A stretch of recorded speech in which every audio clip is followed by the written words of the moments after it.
बिस्मिल्लाहिर्रहमानिर्रहीम। अस्सलाम वालेकुम स्टूडेंट्स। तो हम सीख रहे हैं क्लास 7 साइंस, इसके चैप्टर नंबर 2 हम सीख रहे थे। तो पिछले वीडियो में हमने क्वेश्चन नंबर ABC कंप्लीट सीखा था। आज की इस वीडियो में बाकी जो सवालात है DEF उसको हम कंप्लीट सीखने की, समझने की और किस तरह लिखना है, क्या क्या चीज़ें लिखना है उसको अच्छी तरह से सीखने की कोशिश करेंगे। तो आपके पास क्वेश्चन नंबर डी है, लॉन्ग क्वेश्चंस दिया हुआ है, differentiate between aerobic and anaerobic respiration. तो आपने क्या करना है, एरोबिक और एनएरोबिक रेस्पिरेशन की जो डिफरेंस है ना उसको आपने लिखना है, फ़र्क को आपने लिखना है, समझ गए। तो हमने पिछले वीडियो में इंट्रो में अच्छी तरह से सीखा भी था। तो यहाँ पे थोड़ा बहुत समझने की कोशिश करते हैं पहले, फिर इसके बाद आंसर को भी लिखेंगे। तो यहाँ पे एरोबिक में और एनएरोबिक में क्या डिफरेंस है। तो पहली चीज़ यहाँ जो हमें नज़र आ रहे हैं, इसमें जो है ना इस क्या होते हैं कि अगर सेल के अंदर ऑक्सीजन मौजूद हो तो क्या होते हैं, वहाँ से बहुत ज़्यादा एनर्जी रिलीज़ होते हैं। ठीक, तो वो जो एनर्जी रिलीज़ होते हैं उसका जो प्रोसेस है उसे कहा जाता है एरोबिक रेस्पिरेशन, समझ गए। जैसे कि आपको यहाँ पे नज़र आ रहे हैं, it takes place in the presence of oxygen, मतलब ये ऑक्सीजन मौजूद होना, तो उस सूरत में जो रेस्पिरेशन होती है उसे कहा जाता है एरोबिक रेस्पिरेशन। ठीक, इसी तरह अगर इसमें हम देखेंगे तो यहाँ पे लेस ऑक्सीजन अगर हो, वहाँ पे ऑक्सीजन अवेलेबल नहीं हो, तो उस सूरत में यहाँ जो ग्लूकोज है वो रिएक्ट करके थोड़ा सा एनर्जी रिलीज करते हैं। तो इस प्रोसेस को क्या कहा जाता है, एनारोबिक कहा जाता है। तो ये डिफरेंस हो गए। पहली चीज़ फ़र्क क्या है, इसमें आपको एनर्जी बहुत ज़्यादा रिलीज होते हुए नजर आएंगे, जिसमें ग्लूकोज और ऑक्सीजन रिएक्ट करके ना आपको रिजल्ट में एनर्जी बहुत ज़्यादा रिलीज होते हुए मिलेंगे। और इसमें क्या होते हैं, अगर ऑक्सीजन नहीं हो तो फिर वहाँ से कम एनर्जी आपको मिलेंगे। तो एक पहली चीज़ ये हो गई डिफरेंस। और इसके बाद अगर हम देखेंगे तो इसमें क्या चीज़ रिएक्ट करते हैं, ग्लूकोज रिएक्ट करते हैं ऑक्सीजन के साथ, और हमें जो रिजल्ट मिलते हैं वो क्या है, वो है आपके पास कार्बन डाइऑक्साइड और इसके बाद वाटर मिलते हैं। ये दो चीज़ें आपको मिलेंगी इन दोनों के रिएक्ट करने के बाद। तो ये चीज़, और इसमें क्या रिएक्ट करते हैं, ग्लूकोज ये अकेला क्या करते हैं, प्रोसेस होके ना आपको दो चीज़ें मिलेंगे। पहली चीज़ थोड़ी सी एनर्जी आपको मिलेंगे और दूसरा लैक्टिक एसिड है अल्कोहल, वो आपको मिलेंगे। तो ये दोनों चीज़ें आपको रिजल्ट में मिलेंगे ग्लूकोज के बाद जो प्रोसेस करके ना।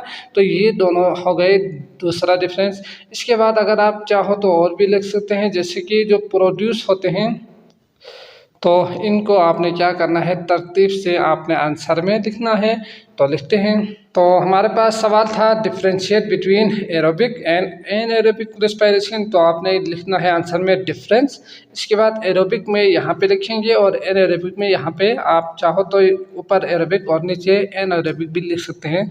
इससे याद करने में थोड़ा सा मसला होंगे। अगर इस तरह लिखेंगे तो जल्दी से आप इसको याद भी रख पाएंगे और अच्छी तरह से इसको लिख भी पाएंगे यकीनन।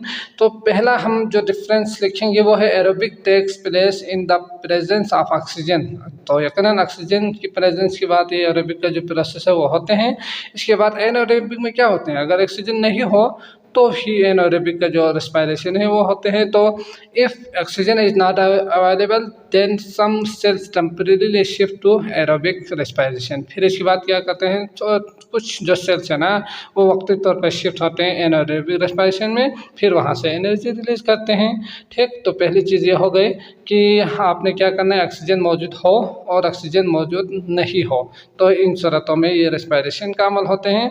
और दूसरा ग्लूकोज रिएक्ट, तो यहाँ पे जो हमने फार्मूला सीखा था वो क्या था कि ग्लूकोज, पूरा लफ्ज़ लिखना है, ग्लूकोज के लिए सिर्फ जी नहीं होंगे। ठीक, ऑक्सीजन रिएक्ट करने के बाद आपको जो रिजल्ट में मिलेंगे वो क्या था, कार्बन डाइऑक्साइड थे, वाटर थे और इसके बाद एनर्जी जो अभी हम सीख रहे हैं। तो ये तीनों चीज़ें इनके रिएक्ट के बाद मिलेंगे। तो आपने क्या लिखना है डिफरेंस में, इसमें रिएक्ट क्या करते हैं ग्लूकोज और ऑक्सीजन, जबकि इसमें जो हम फार्मूला अभी देखा कि ग्लूकोज जो है ना वो प्रोसेस होके फिर हमें लैक्टिक मिलेंगे और लैक्टिक एसिड या इसके बाद कार्बन डाइऑक्साइड, ये दो चीज़ें मिलेंगी। तो आपने दूसरा जो डिफरेंस है उसमें क्या लिखना है कि इसमें क्या रिएक्ट करते हैं और इसमें क्या रिएक्ट करते हैं, ये आपने लिखना है। ठीक, तो glucose react with oxygen in mitochondria of cell to release large amount of energy. ठीक हो गया, ये चीज़ रिएक्ट करते हैं और इसमें सिर्फ ग्लूकोज परफॉर्म करने के बाद आपको रिजल्ट मिलते हैं लैक्टिक और कार्बन डाइऑक्साइड, जो कि वेस्टेड होंगे। इसके बाद तीसरा जो आप लिखेंगे वो है कार्बन डाइऑक्साइड और वाटर आर प्रोड्यूस। तो हमने अभी देखा कार्बन डाइऑक्साइड और वाटर यहाँ से प्रोड्यूस होते हैं जो कि वेस्टेड होंगे। हमें यहाँ से एनर्जी चाहिए होती है, वो तो हम यूज़ करेंगे बॉडी के लिए, लेकिन वेस्टेड जो चीज़ें हैं वो है कार्बन डाइऑक्साइड। और इसमें लैक्टिक और कार्बन डाइऑक्साइड क्या है, वेस्टेड चीज़ें हैं जो कि प्रोड्यूस होते हैं ग्लूकोज के प्रोसेस होने के बाद। ठीक, तो यहाँ पे आप लिखेंगे carbon dioxide and water are produce as the waste product, lactic and carbon dioxide are produce as the waste product. तो ये CO2 का मतलब आप जानते ही है, इसमें आपने पूरा लफ्ज़ लिखना है कार्बन डाइऑक्साइड करके, यहाँ भी मैंने शायद लिखा है इसलिए। ठीक, तो ये आपका पूरा आंसर होंगे। अगला देखते हैं, क्वेश्चन नंबर 2 है। अगला है question number 2, how do the respiratory and circulatory system work together. तो रेस्पिरेटरी सिस्टम और सर्कुलेटरी सिस्टम किस तरह एक साथ काम करते हैं टू प्रोवाइड बॉडी सेल्स, तो वो बॉडी सेल्स को मुहैया करने के लिए, देने के लिए विद द मटेरियल्स देने जो उसके लिए ज़रूरत होना उसको पूरा करने के लिए सर्कुलेटरी सिस्टम और रेस्पिरेटरी सिस्टम किस तरह एक साथ मिलके काम करते हैं। तो यकीनन ये दोनों ज़रूरी होते हैं, जब तक कि दोनों काम कर रहे हो उस वक्त तक ये अमल दोनों का होते रहते हैं। अगर एक काम करना छोड़ दे तो यकीनन हमारे बॉडी के लिए जो ज़रूरत चीज़ें हैं वो नहीं मिल सकते। तो वो किस तरह काम करते हैं, तो हमने सीखा था हार्ट में इंट्रोडक्शन में कि हार्ट किस तरह काम करते हैं। तो उसमें हमने देखा कि अगर ये हार्ट होना तो ये जो साइड है वो राइट है और ये लेफ्ट है। ठीक, यहाँ से बॉडी जो ब्लड वेसल्स है वो यहाँ से लेते हैं, हार्ट लेने के बाद इस साइड से क्या करते हैं, यहाँ लंग्स की तरफ वो पंप करते हैं। तो ये जो निज़ाम है इसे सर्कुलेटरी सिस्टम कहा जाता है। ये हार्ट इसमें आते हैं तो ये काम करते रहते हैं।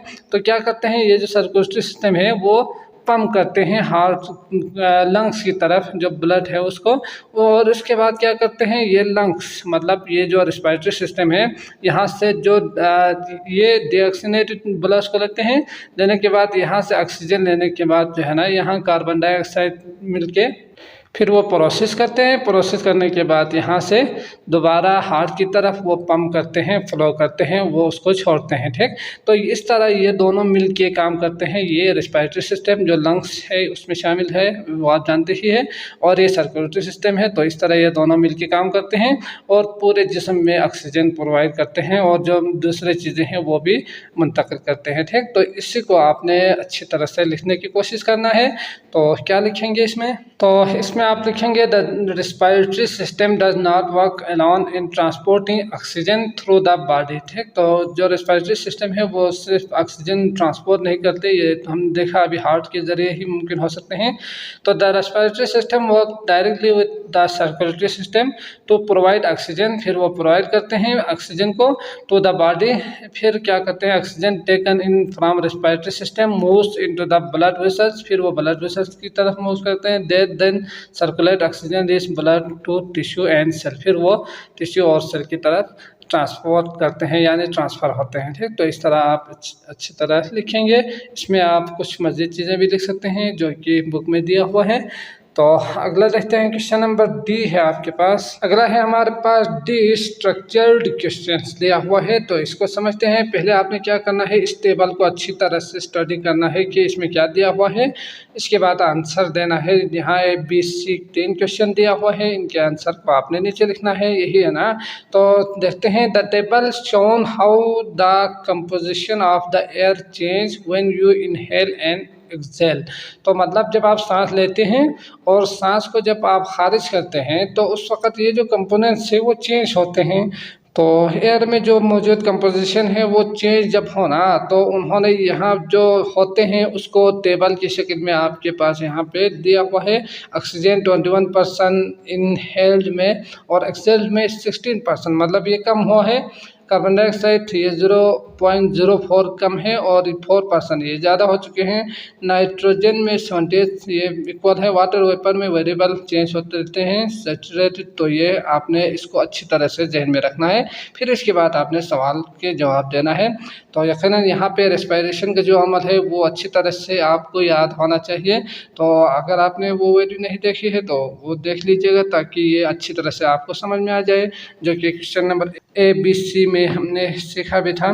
तो पार्ट ए है why oxygen percentage is reduce in the air that is breathe out. तो जब आप ब्रीथ आउट करते हो, सांस को बाहर खारिज करते हो, तो उस वक्त ऑक्सीजन की जो परसेंटेज है वो रिड्यूस क्यों होते हैं एयर में। तो यकीनन यहाँ पे अगर आप देखेंगे ना, तो जो रेस्पिरेशन का अमल है उसमें चेंज होते हैं, उसी वजह से उसका जो कमी और बेशी है ना वो होते रहते हैं। परसेंटेज इज रिड्यूस होते हैं, कम होते हैं। ठीक, तो आपने यहाँ पे क्या देखना है, because the air inhaled is use by our body is respiration का जो अमल है वो होते हैं फॉर रेस्पिरेशन की वजह से क्या होते हैं, ये रिड्यूस होते हैं। तो यकीनन यही लिखेंगे रेस्पिरेशन की वजह से। तो यहाँ आप लिखेंगे because the air inhaled is use by our body for respiration. तो रेस्पिरेशन के लिए therefore exhaled air contain. तो यहाँ पे एक्सहेल्ड जो एयर है वो लेस है, ऑक्सीजन देन इनहेल्ड इससे लेस है। ठीक, तो बी है amount of which gas is unchanged and why. तो कौन सा जो गैस है वो चेंज नहीं होते। तो यहाँ पे आप देख सकते हैं कि कौन सा गैस चेंज नहीं हो रहा।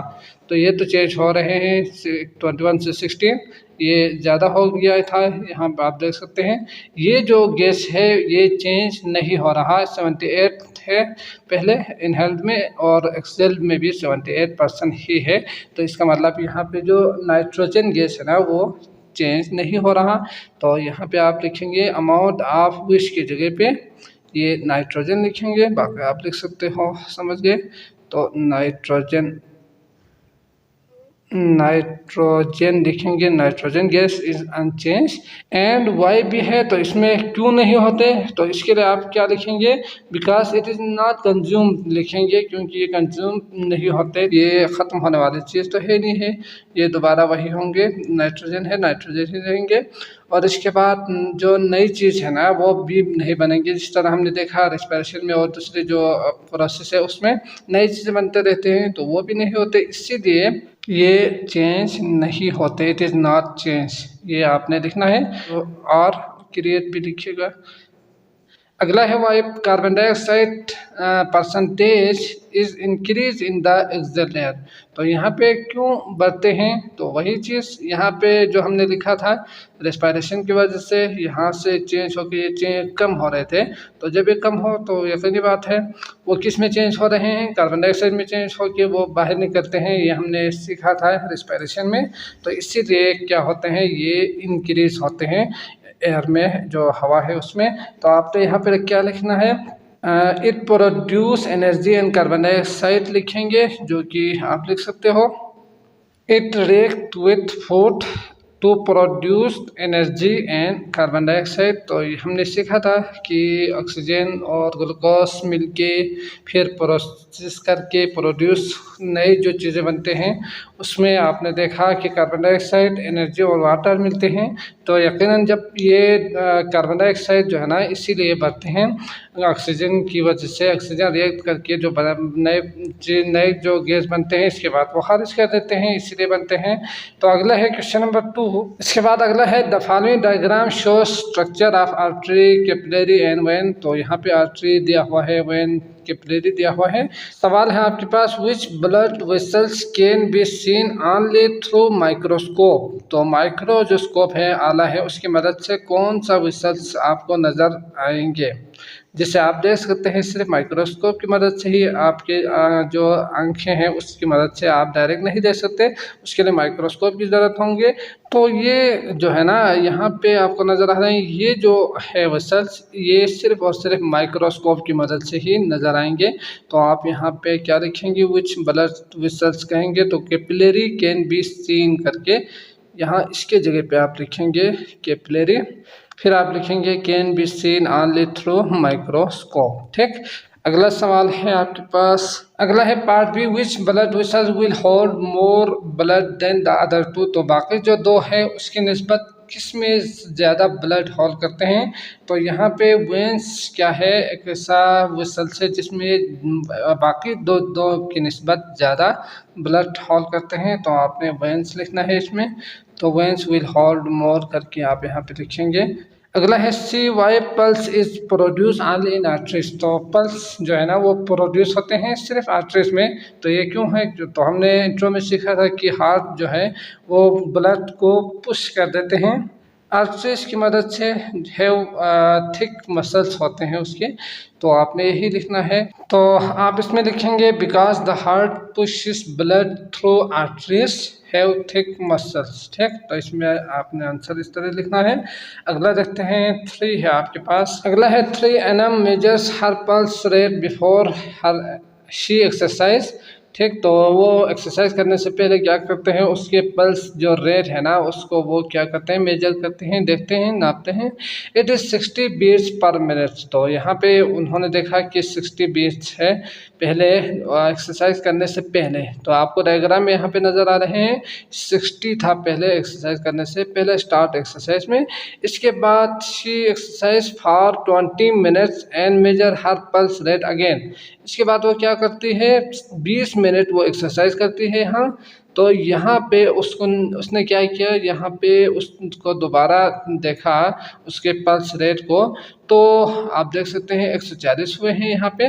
तो minutes and measures her pulse rate again, she then measure it every minute for several minutes. तो इसके बाद जब वो एक्सरसाइज करना छोड़ते हैं तो यहाँ से वो दोबारा हर मिनट के बाद क्या करते हैं, उसके पल्स रेट को वो मेजर करते हैं।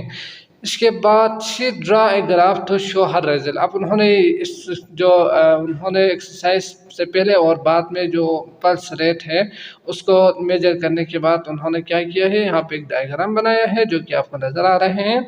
अब आपसे सवाल क्या है, why does her pulse rate keep on increase during exercise. तो उसका जो एक्सरसाइज के दौरान उसका पल्स रेट क्यों ज़्यादा हुआ है, इंक्रीज बढ़ा है, क्यों। तो यकीनन एक्सरसाइज के दौरान जो है ना मसल्स को, जो कि आपके बॉडी के मसल्स होते हैं, उसको ऑक्सीजन की बहुत ज़्यादा मकदार में आपको ना आपके मसल्स को ऑक्सीजन की ज़रूरत होती है। इसलिए क्या करते हैं, हार्ट जो है आपने अगर छाती पे हाथ रखेंगे तो पता चल जाएगा कि हार्ट बहुत ज़्यादा तेज़ी के साथ पंप कर रहे होंगे कि नहीं। तो ये जो है ना वो बहुत ज़्यादा तेज़ी के साथ पंप करते हैं, इसीलिए क्या होते हैं, ये इंक्रीज होते हैं एक्सरसाइज के दौरान। तो आपने यही लिखना है। तो आप इसके आंसर में लिखेंगे during exercise the muscles and extra oxygen needed. ठीक, तो यहाँ muscles needed extra oxygen, therefore heart starts pumping faster. ठीक, तो इसीलिए उसका पल्स रेट भी इंक्रीज होते हैं। Therefore pulse rate keep on increasing during exercise भी आप आगे लिख सकते हैं, ये भी लिखिएगा। Part B is after how many minutes does her pulse rate return to normal. तो आप यहाँ पे देख सकते हैं कि नॉर्मल कब हुए हैं, जब ये यहाँ पे था ना ये, तो दोबारा नॉर्मल का मतलब क्या है, यहाँ से नीचे आते आते नॉर्मल यहाँ तक आना, इसका मतलब होते हैं नॉर्मल। पहले 7 पे था तो यहाँ दोबारा 7 पे आने का मतलब है नॉर्मल होना। तो आप देख सकते हैं इसमें स्टॉप यहाँ पे था, इसके बाद उन्होंने एक्सरसाइज करना छोड़ दिया तो 30, 40, 50 यहाँ तक पहुँचते पहुँचते कितना टाइम लगे हैं, 20 मिनट लगे हैं। तो यहाँ पे आपने यही लिखना है 20 मिनट्स लिखेंगे। तो यहाँ आप पूरा लिख सकते हैं, तो यकीन लिख सकते हैं, लिखिएगा after 20 minutes her pulse rate return to normal, ये आप लिखेंगे। तो आफ्टर 20 मिनट्स में लिखूँगा। ठीक, सी है what can be concluded from her result. तो उसका जो रिजल्ट है उससे आपने क्या नतीजा खस किया। तो यकीनन आप देख सकते हैं जो अभी हमने समझा कि एक्सरसाइज करने की वजह से उसका पल्स रेट ऊपर जा चुके हैं, फिर दोबारा नॉर्मल आते आते टाइम लगे हैं। तो ये सारी चीज़ें आपने कंक्लूड में लिखना है। तो यहाँ पे आप इन दोनों को लिखिएगा, ड्यूरिंग एक्सरसाइज हर मसल नीड्स एक्स्ट्रा ऑक्सीजन। ठीक, इसके बाद यहाँ से आप आगे भी लिख सकते हैं, यहाँ से her heart goes back to normal due to करके फिज़िकल फिटनेस की वजह से आपको दोबारा नॉर्मल ही होना चाहिए, तो ये भी आप यहाँ पे लिख सकते हैं। तो देखिएगा, दोबारा लिखना है इसको। तो लास्ट है हमारे पास प्रोजेक्ट वर्क, इसको भी समझते हैं। With the help of recycle material, तो रिसाइकल जो चीज़ें हैं जिसे आप दोबारा रिसाइकल कर सकते हो। Make a model for a circulatory system और रेस्पिरेटरी सिस्टम, तो आपने मॉडल बनाने हैं सर्कुलेटरी सिस्टम का और रेस्पिरेटरी सिस्टम का। तो ये हमने सीखा सर्कुलेटरी सिस्टम और रेस्पिरेटरी सिस्टम क्या होते हैं, तो आपने इनका मॉडल बना देना है, अमली जो नमूना है वो बनाएंगे। तो अगर आपके पास सहूलियत मौजूद हो तो बनाइएगा, बहुत अच्छी बात होगी, आपको समझने में बहुत ज़्यादा आसानी होगी उससे, जो सर्कुलेटरी और रिस्पायरेशन जो सिस्टम है उसको। तो आप कीजिएगा अगर आपके पास सहूलियत है तो, ठीक। तो मैं उम्मीद करता हूँ आपको ये लेक्चर अच्छी तरह से समझ में आ चुका होगा। अगर आए हैं तो लाइक कीजिएगा, हमारे चैनल को सब्सक्राइब नहीं किया है तो सब्सक्राइब भी कर दीजिए। इसके अलावा बाकी वीडियोस आपको लिंक डिस्क्रिप्शन में मिल जाएंगे, आप वहाँ क्लिक करके वो भी देख सकते हैं। तो मुझे इजाज़त दीजिएगा, अल्लाह हाफिज़।